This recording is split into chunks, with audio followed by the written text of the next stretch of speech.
Hi, my name is Natalie Ginsberg, and I'm the Director of Policy and Advocacy at MAPS. I live in Los Angeles. I'm Jewish. I've lived in Israel before, and I've been lucky to spend a lot of time doing work in Israel and Palestine these past few years. I'm really excited to be here today with my dear friends and collaborators, Antwan Saca and Leor Roseman. And we've come together to collaborate on a study that's a partnership of MAPS and Imperial College to understand and explore if psychedelic medicines can promote reconciliation, conflict resolution, and peace, and particularly in the context of Palestine and Israel. We decided the first step of this study was we were excited to interview Palestinians and Israelis who are already drinking ayahuasca together. So today we'll be presenting some of those interviews. This is just a roadmap of our talk today. I'll be starting just with a bit of background and then speaking about some thematic changes. So far we've interviewed 31 Israelis and Palestinians who have drank in mixed contexts. And our approach when we were interviewing these people was to understand whether and how psychedelics can be used to promote reconciliation. But it is important to note that though that was our intention approaching these interviews, almost everyone that we spoke to made very clear that their intention in approaching these mixed circles was about personal, psychological, psycho-spiritual healing, spiritual growth, communal practice, and was often really outside of politics. Though, of course, politics did come into the equation, and I wanted to share this quote just to start because the theme of this conference written on all of the bags. And an interviewee says, "How do I heal the inner political map within me to create change in the world? How do we heal the outer political map to create change within me? And how do I contain both?" So thus far, and we will be continuing to do some interviews, we have interviewed 18 Israelis and 13 Palestinians. And of the Palestinians we interviewed, 6 Palestinians were Muslim, 7 were Christian identified, 4 Palestinians live in Palestine, the West Bank, and 9 Palestinians that we interviewed live in Israel with Israeli citizenship. We interviewed 13 women, 17 men, and one gender non-conforming person. We interviewed people who were quite experienced and have drank between 10 and often over hundreds of times, which is particularly significant because many of the anecdotes that were recalled might have happened, after 20 ayahuasca ceremonies and were not necessarily what emerged the first time that people drank together. And we conducted the interviews in Arabic, Hebrew, and English. Of the groups that we interviewed, they were mostly male facilitators and servers. The ceremonies took place around Palestine, Israel, Europe, Brazil, and Peru. Most of these groups were majority Israeli and minority Palestinian within the group. And many times it was reported that Jews and Palestinians sat separately by choice. And many Palestinian people explain this as feeling more comfortable, especially around language, and I'm sure for other reasons. The cultural settings that have influencing the different facilitators range from New Age, Amazonian shamanism, Buddhism, Judaism, Islam, and Christianity. And the facilitators often had a very strong emphasis on mysticism, oneness, and inner transformation. We saw a few commonly recurring themes of reported change after drinking in mixed circles, and I'll share some interviewees' quotes to illustrate some of these different changes. One change that we see throughout ayahuasca research and practice is people describing this shift of general acceptance of really everything. One interviewee said the Palestinian-Jewish connection was almost a side effect. This general acceptance happened with everything.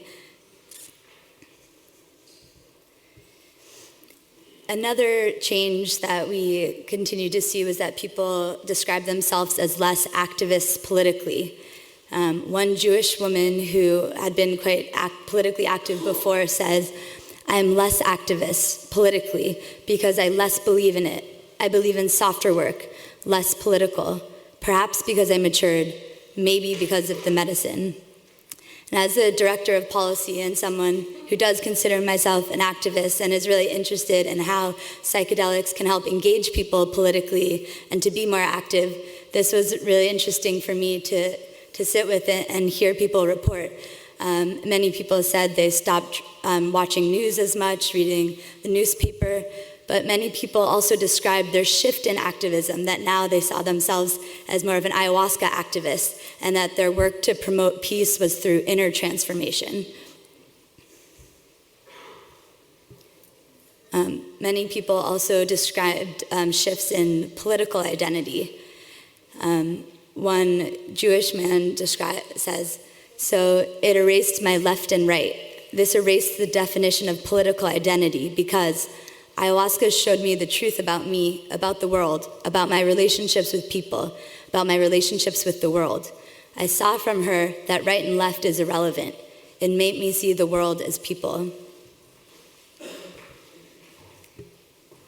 We also saw many people report shifts of their understanding of power dynamics and both how they understood their own self in the greater power dynamic and the greater system.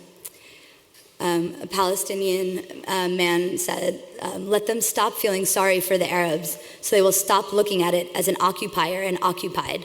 Look at it as human beings.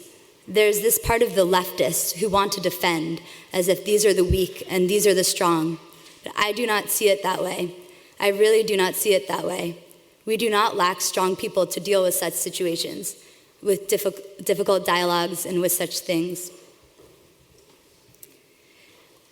Many people also reported feeling less fundamentalist, less dogmatic, less rigid, especially in the context of religion, though many actually reported feeling greater connection to religion in other ways, in spiritual ways, and other traditional practices. A Jewish man says, "If there's something that is infinite, so clearly it cannot be confronted with a story. This is what I see even with the biblical scholars who join, and also me and the Arabs, all become more believing, but somehow less fundamentalist. In a sense, I am much deeper in Judaism than I was, but I understand much more how it lives with other conflicting opinions, because I'm not looking for a solution of contradictions, but on the contrary." Few other changes we saw were strong bonds within the tribe or community, and also more connections with other people outside of that tribe. We saw a lot of conversation about a stronger connection to the land, and a lot of people speaking about healing their personal trauma. And I'm going to let my collaborator, Antwan Saca, continue. Thank you, Natalie. Good afternoon. My name is Antwan Saca, and I come from Bethlehem, from Palestine. And the reason I'm here to share with you today is due to a similar shift that we've heard about here after failure of trying to achieve peace between both sides on a political, social level. That failure and despair brought me to encounter and start looking into this domain of healing and trauma and how it inhibits us from achieving what we believe actually that is possible, which is eventually peace. And this journey basically brought me to encounter this conference in ayahuasca, understand all the healing potentials that we have and the potential that they can bring to a conflict. I'll keep it short, and I'm just going to share that in the following slides. We're sharing quotes from the interviews that we've conducted. Some of them I will ask you to bear with me as I read them slowly, so bear with me, please. In this slide, we will be talking about I'll be reading an Israeli testimony, and this testimony comes from a combat soldier who was in a ceremony which had Palestinians in. And at some point he encountered one of the Palestinians crying, and that brought to him the Palestinian pain in a sense. And I'll read through it. It was one of the most powerful experiences I had, in which ayahuasca took me and put me in a situation that seemed quite real to me and separate from the room I was in. I get goosebumps just thinking about it. I just saw myself in a jeep on the way to an arrest, and we close on the house and start making announcements to get the person out of the house. And what happens is that the door opens. We see an entire family sitting in the living room and screaming and banging, and someone trying to run. And you just go into the house and catch everyone there, sit them down, try to find him out. We took him out, and the arrest was over. And suddenly there was a cut in the scene. And he continues to share. I just sat with them in the living room. It was as if I had gone back in time. I sat with the family in the living room. I saw them drinking coffee. They talk and laugh. The grandfather plays with the grandson. They are enjoying. There was television on the side. Everything was great. And suddenly there was a knock on the door. It was very strange. I do not understand what's happening.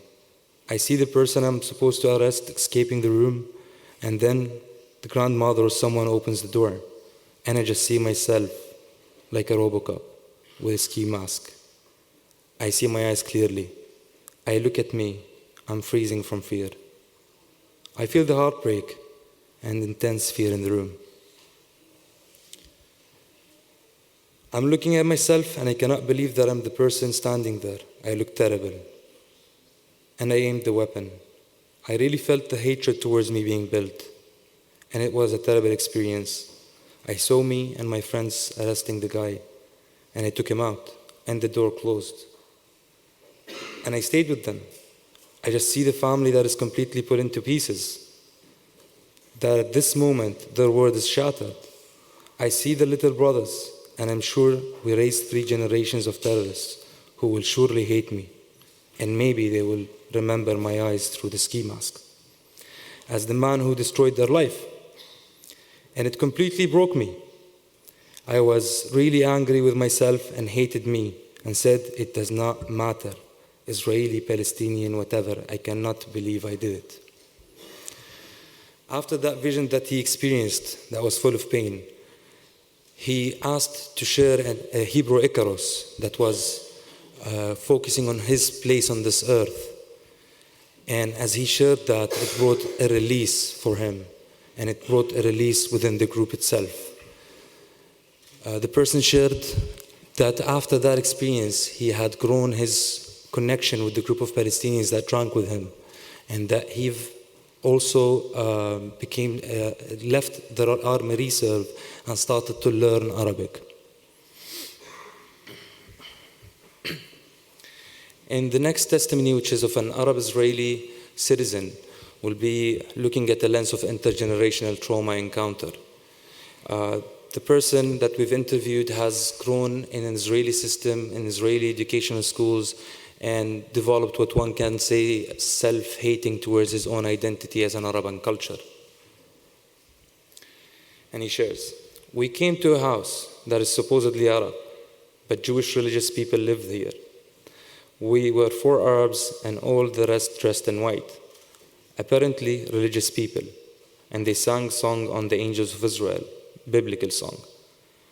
And I went out suddenly and I had a very strong hallucination. I see there was a balcony there, and there are houses like my grandfather's house in the village we grew up in, old Arab house, and it hit me there. Hit me and I remembered I started to see.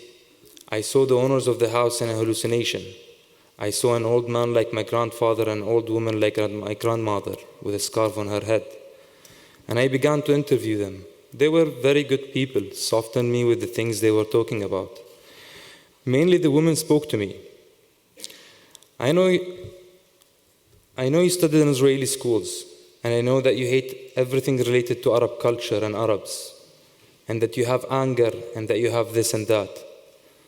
But the story is different. You heard a story from one side, you did not hear our side. You are in our house now, and we are not here. We've been expelled.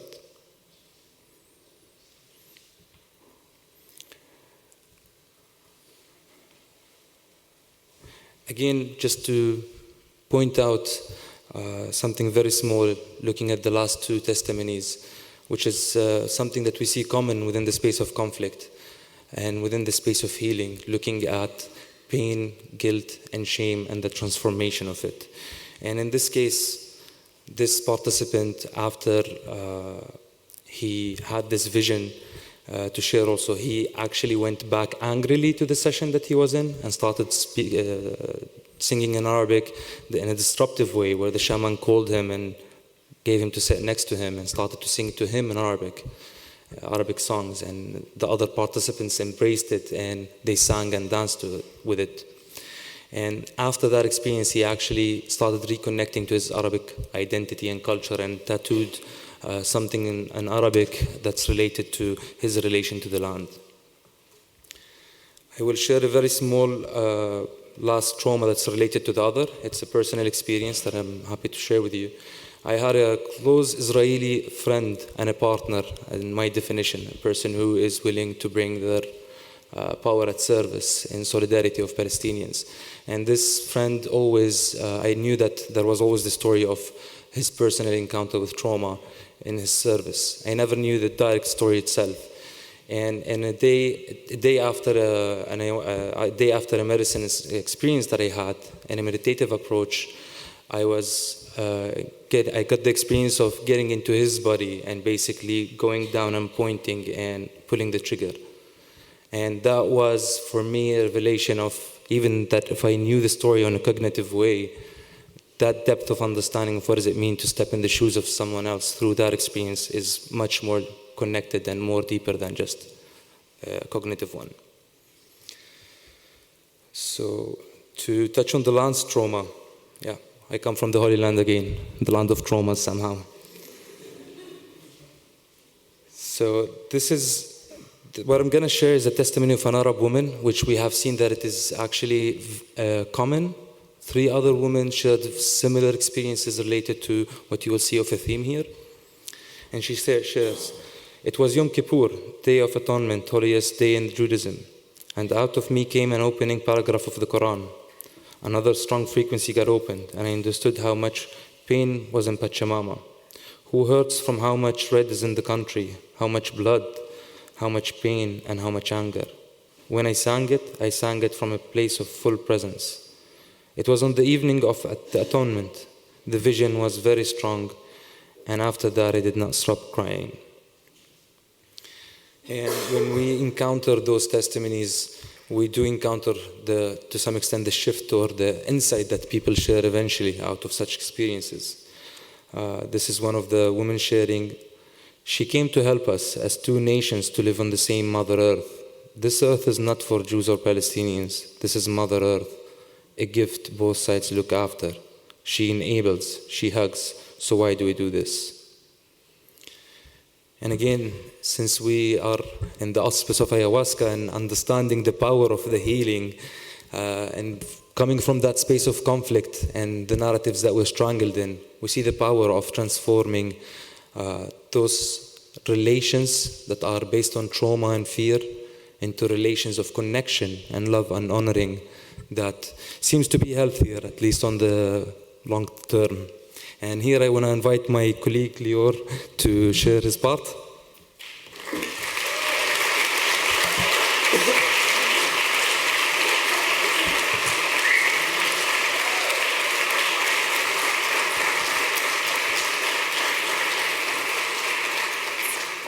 So my name is Leor Roseman. I'm a researcher, postdoc at Imperial College London, Center for Psychedelic Research.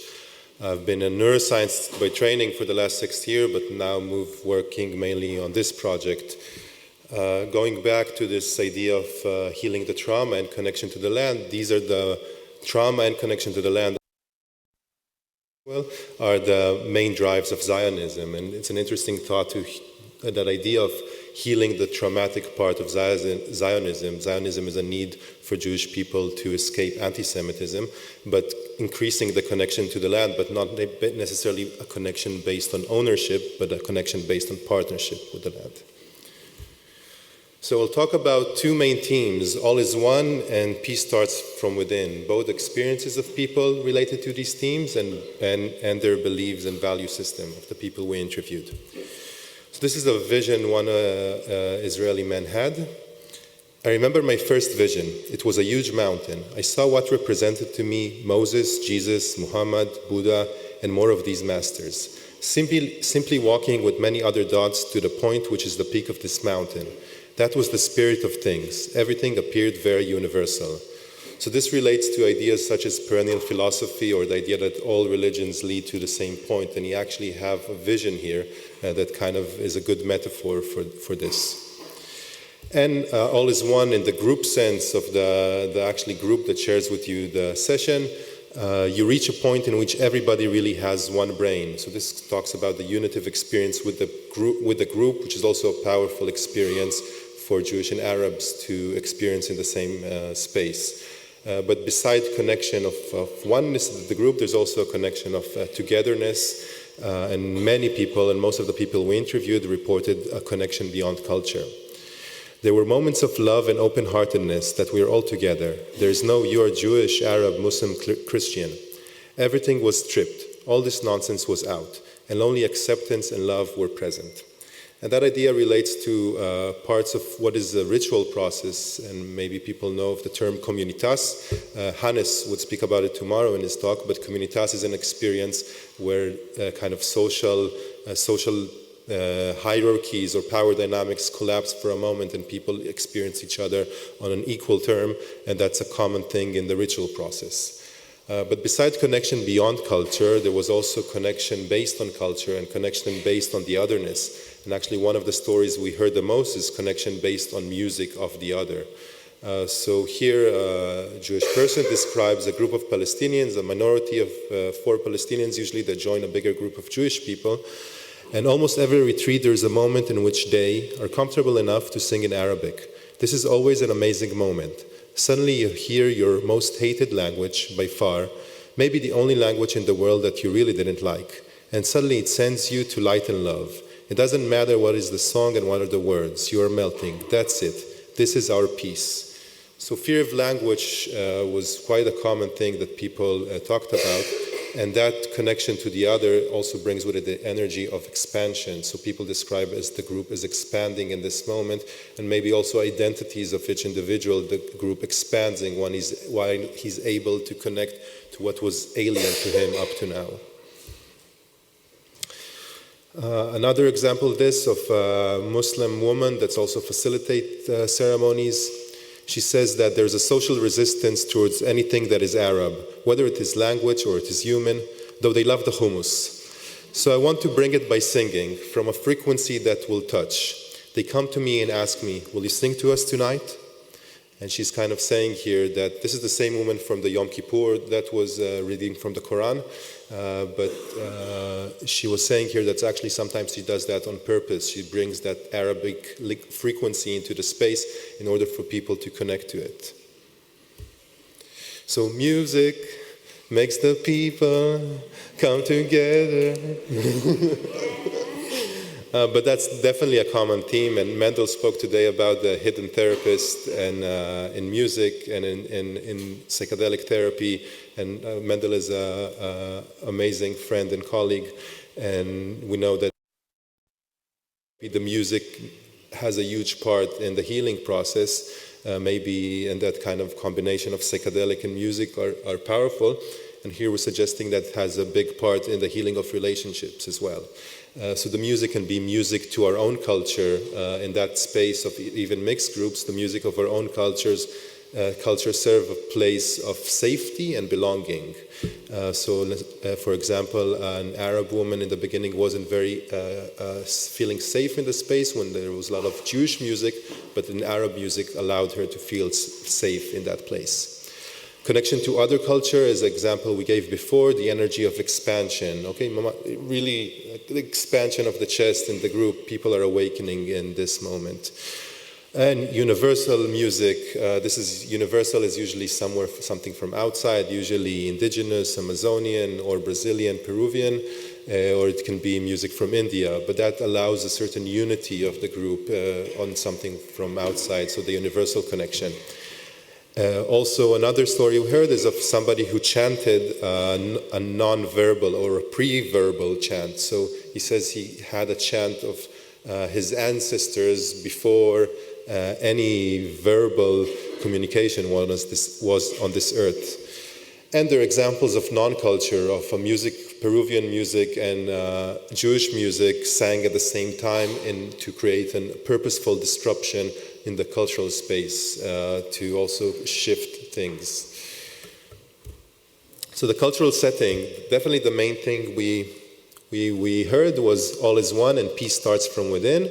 These are, when we talked about people values and what do they believe and the experiences, these are the common themes.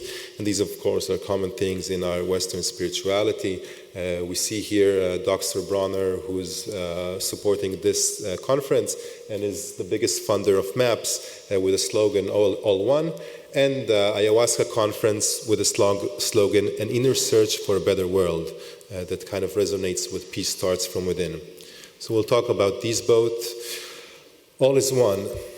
All is one, that's the regular interpretation of all is one. My worldview is universal, and that the monotheistic religions stop serving us in this era. And we must move to a united universal culture. And another similar example, this is of an Arab woman talking about the end of a ceremony.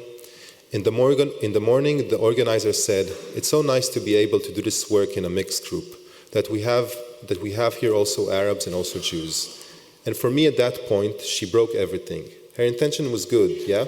It came from a good place, but I didn't realize it. Until that point, until that moment, everybody was the same.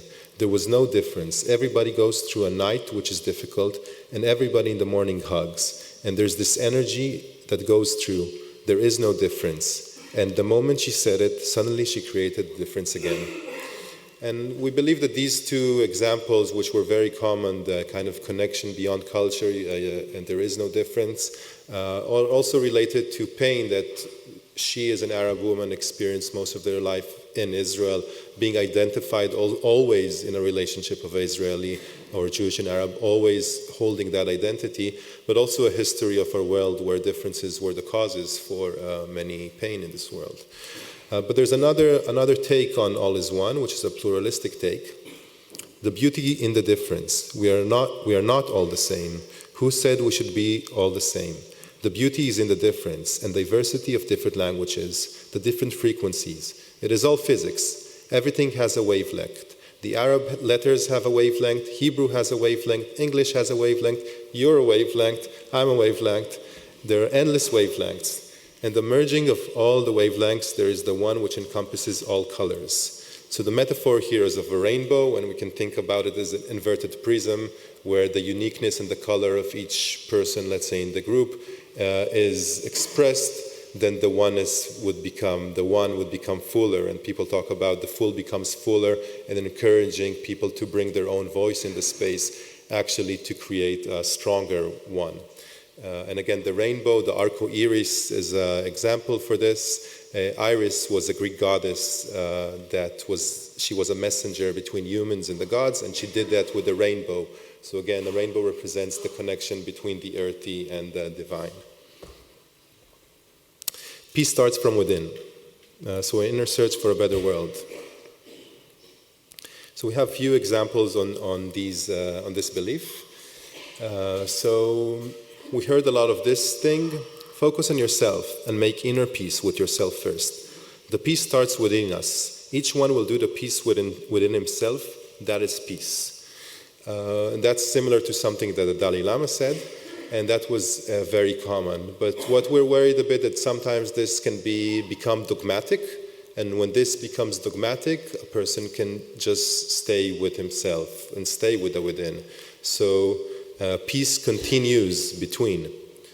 to encourage people to bring their own healing. This is an energetic field in which each one contributes, and each person has what to give and what to take. So the idea is to open the space of relations also in the ceremony, and this relates to ideas of Thich Nhat Hanh, like to interbe. So the place of relation is much more obvious. And on this I would like to I would like to mention Aldous Huxley and Martin Buber and kind of put them next to each other.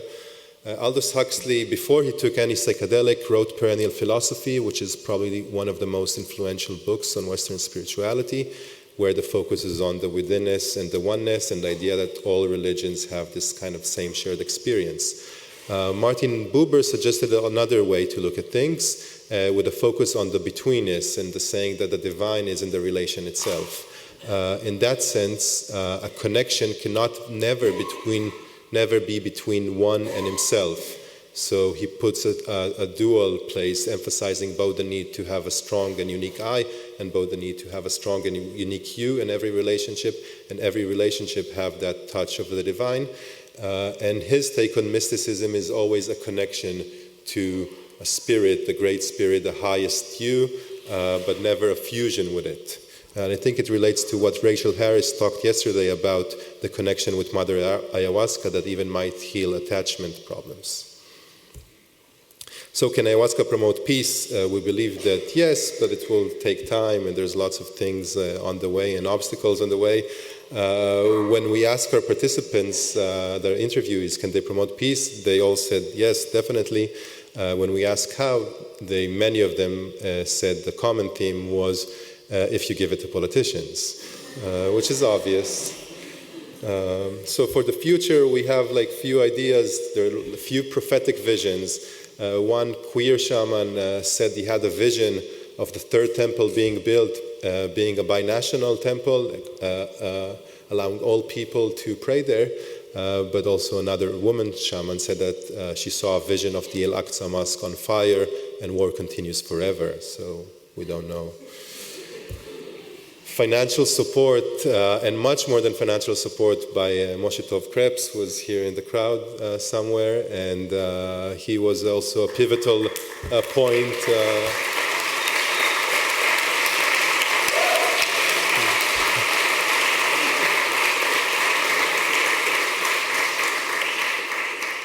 Also a pivotal point in the intellectual processing. When we met him in the middle of the interview adventure, and he was there for us to process the information with him, which was very beneficial, and for MAPS.